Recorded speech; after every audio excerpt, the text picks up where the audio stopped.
What's up guys, how's it going? Today, I'm going to be installing in my BMW 1 series the Induktiv wireless charger.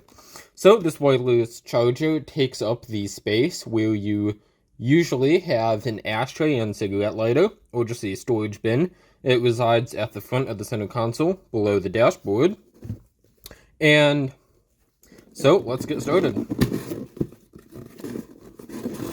So this took about 3 weeks to arrive, and is $100 for just the wireless charger if you have the storage bin, or you can get additionally the storage bin, which is required, for an extra $40 if you have the smoker's package. I actually already had the tray from a different project. Alright, so opening the box here, see we get a nice Induktiv 3D printed key tag or whatnot. And we get some cables here, so these are going to basically split the cigarette lighter connection and adds in the connector for the wireless charger. And this should be the unit itself. Alright, so here it is. So, it's actually rather slim. Plastic on the top. You can get carbon fiber, but for the price, I didn't think it's worth it. You can see here where the charging coil is, just one in the middle. And we can see that it is a rather large area where you can put your phone. So it does have this little lip on the bottom. This is a Google Pixel 6a for size reference, so it should be able to facilitate nearly everything. We have this Velcro on the bottom, so you can remove it from the tray, but you can have it in there semi-permanently. Then also here, I'm not sure exactly why. Then it just has this connection which comes out from the bottom, which goes through a hole in the tray that you'll be installing. Alright, so I'm going to get the tray, show you that, and then we'll get started. Alright, so here I have the storage bin that you will either already have or have purchased. So you'll see there's this hole in the bottom. You just pop out the rubber bit like so. And now the wireless charger, see the cable, just goes right through there. Now, I've already tested this just now. Honestly, the fit could definitely be better. You can see that there's kind of gaps on the side here and in the front. They do include Velcro, as you've seen. So I took that off to try to kind of fix it. But it still seems as if the fit could be improved. I don't know why, honestly. They couldn't have made that a bit better, because now like crumbs and stuff can get all behind there. So the fit definitely could be better, but I think I will go ahead with the installation. You can kind of see there is quite a large gap there, but maybe it's the same one they use on the E90 and it fits better with that. I don't know. But anyways, let's go install it. Alright, so we're in the car now. You'll see I do have the smoker's package with the cigarette lighter and ashtray, which I've never used. And it's being replaced with the storage bin, or just adding this if you currently have the storage bin. So, it's going to fit exactly how it originally did. So, let's get started.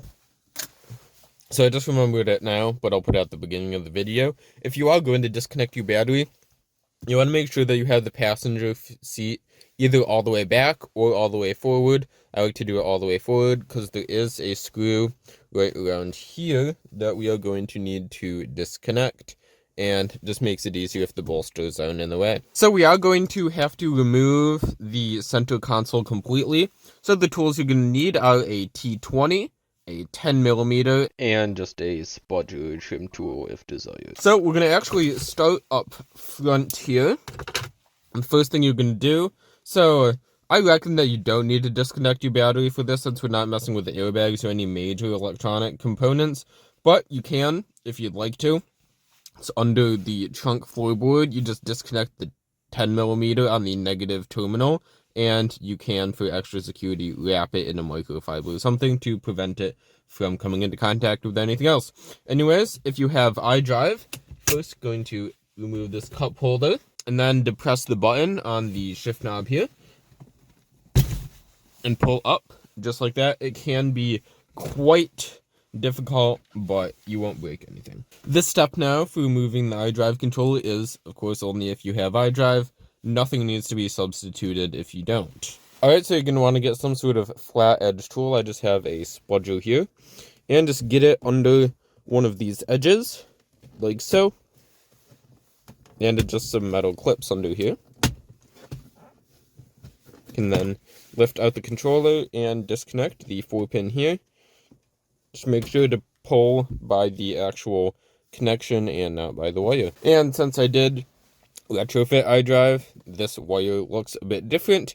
And also I retrofitted a GMRS radio in here. You can watch the video on that. So there will be a bit of extra wiring, but I'll show you exactly all what you need to do. Alright, so with the controller removed, since there's just a little bit of a lip on there, you can then remove the gear shift selector.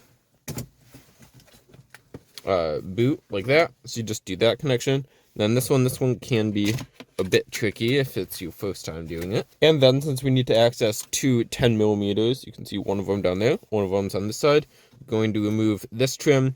There's edges all the way around. You just need to pull up. Like that. So the first thing we're going to do is remove these plastic rivets. There's one on either side. You can use a tool like this. You usually probably will be able to get it out with just your fingernail. And just pull the pin all the way out. And I like to just take that out with it. So since we're already here, I'm just going to go ahead and undo these two 10mm. One here. And a lot of it, the order doesn't really matter. So people might show you various different ways of how to do this. So the two 10mm. Yep. Alright, so now there's going to be a 10mm that's actually under the e-brake boot. So what I'm going to do is lift up the center console, and I'm going to get my spudger again, and just get under the back edge of the boot here. It's going to pop up, and then you can pull it back. That releases a tab from the front. Then you've just engaged the e-brake. You'll see that there's a 10mm under here. And this is actually the same type of 10mm bolt that we have 3 more of, so you don't really need to sort them. Alright, so this piece here is also going to reveal a 10mm, so you can just pinch and lift up, or have the aid of, again, a flat tool, like so. Just pull it off. Then I'm not going to show you, but there is the same type of 10mm nut right here. Alright, so you're going to want to make sure you have everything unplugged from here. Your audio, USB, and any cigarette lighter jack accessories. Alright, and now we're going to need to pull this off. Again, get your spudger, and you're going to want to get under this back edge here. Like so. It'll pop up like that, and then lift up. So there's this 2-pin connection here, with the brown and then green with yellow stripe wires. That is for the cigarette lighter. You can just pull down. Then there's this USB. You need to press the tab here, and then pull down. Then there's the audio 4-pin. Just grab by the connector, and again, pull off like that. So, same deal, flat tool, put it in at the top here, and just push it out like that. So behind here is another T20. And I like to have the seat forward, but so I can fit my camera here, I'm going to have it back. And this one is different from all the rest. Looks just like so. So in the back here now, we're going to have to remove this panel to reveal two 10mm nuts. So let's pop it off, and this center kind of curved piece comes off with it.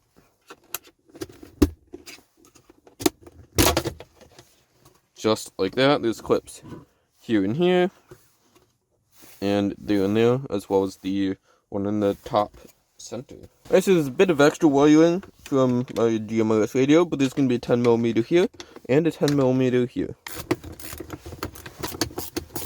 So there's going to be a couple things back here now. Again, I have this extra wiring, but this connection, which is for the phone connection, if you have one, comes out. Then same deal, this black with pink connection should be able to either pull out or slide down. Alright, so then you need to unplug this. This is some sort of sensor, I think.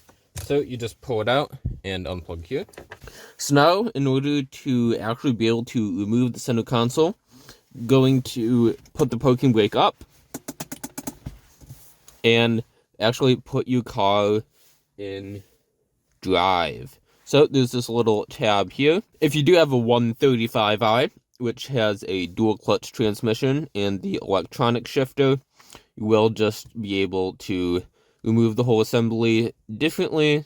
Unfortunately, I'm not able to show you that right now. And put it in drive with the parking brake all the way up. You want to make sure your parking brake is all the way up. And now, start by lifting up. Now the last thing for me, I actually have to separate the armrest and this back here, since I have wiring that doesn't allow me to easily, in the least, just pull up. Pony's back here now.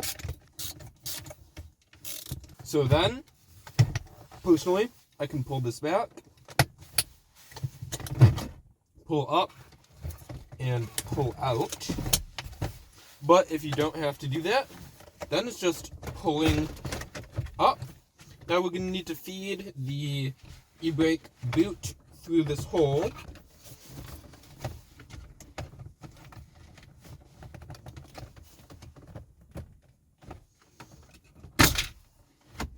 Like so. You can pull back even further.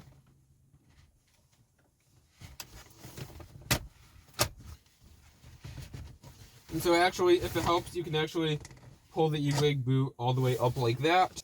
Make sure this is unclipped along the side here. There's kind of like a guide rail. So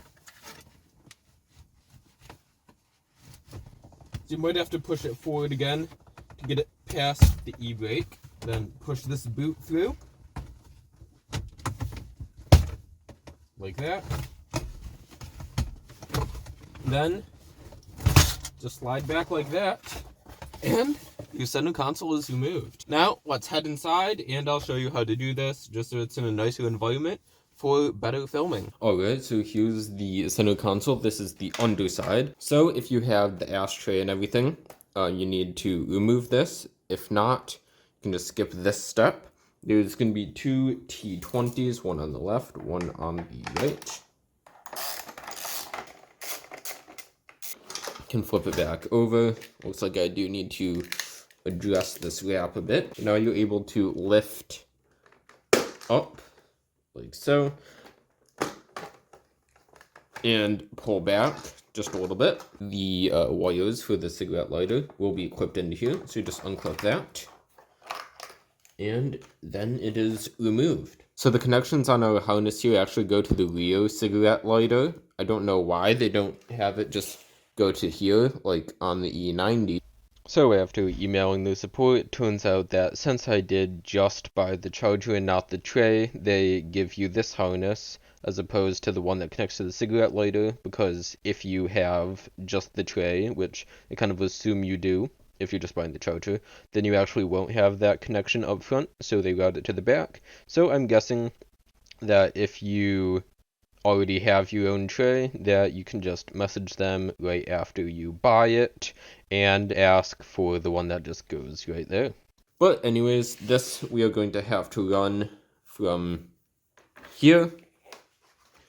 I am going to use the clip that's normally for the cigarette lighter wiring there, and then I already have a harness, but basically we're just going to run it kind of back along here to the rear cigarette lighter, and you'll see it comes out right here, which is just where we want it. So I've already put this in with the Velcro, so we just need to transfer the trim and the lid here, so let's do that.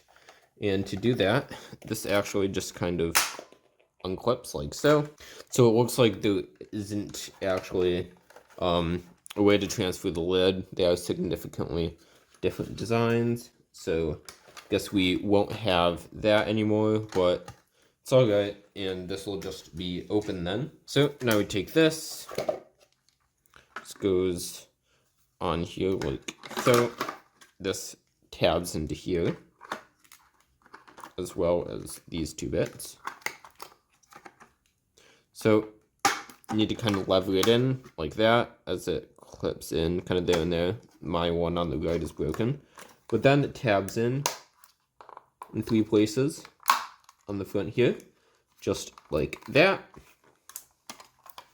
And this is how it's going to look like. So it is rather deep actually. So I think it'll be pretty nice. There's a lot of space in here. So lever it in like so. And so this is what it's going to look like. Alright, so we can connect the harness once we're actually in the car. So let's go do that now. Alright, so the way this is going to go. So we have the connection to underside of the tray. Comes out right about here. And there's a clip. I think it's on this side. So I'm going to wire it just with some zip ties or something along here. Then down here. And then these two plug into a power connection here. Then the other two actually pass through to the cigarette lighter here. So it's basically just tapping off power there. Then I'm going to zip tie it just along this existing wiring harness here that goes all the way back to our airbag module and the cigarette lighter. The more zip ties the better, but I'm a bit sparse right now, so I think this will do. Alright, so now we can already put the center console back in. Same deal. Push it forward now. And from here, we can connect our wireless charging module. Plugs in, just like so. Then there are tabs on the front all the way up here. They just need to make sure to go under the panels that go in front of it. So it's nice that you can kind of see the wiring on both sides of it here. Make sure that you've got everything in place here. So before you completely put it down, you want to get your wiring and actually wire this up. So the brown one is ground, which corresponds to the black one here. So the brown was the horizontal, the red one is the vertical, and they plug in just like so. Then these will address after we kind of have the center console settled. This is where the cigarette lighter is going to plug into. So again, the black one goes to the horizontal, and the red one to the vertical here. Tight fit, as it should be. Then we've got our 4-pin. It is keyed like so. And then our Falco. Just like that. And then you can go ahead, tabs in at the front, and clips down like that. Alright, so let's get these 10 mils back in here.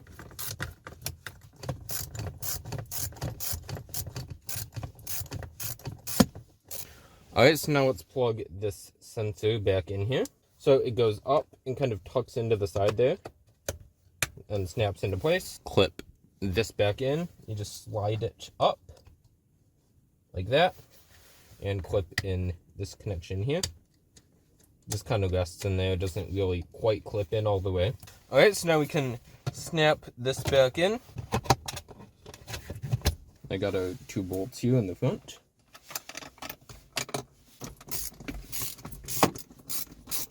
Alright, now you have your gear shift selector trim.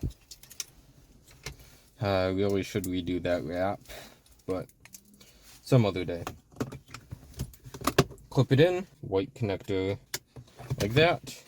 Flip it over and plug in the blue connector. Alrighty. Then put your gear knob back on like so. Now you can put your iDrive controller in if you have it.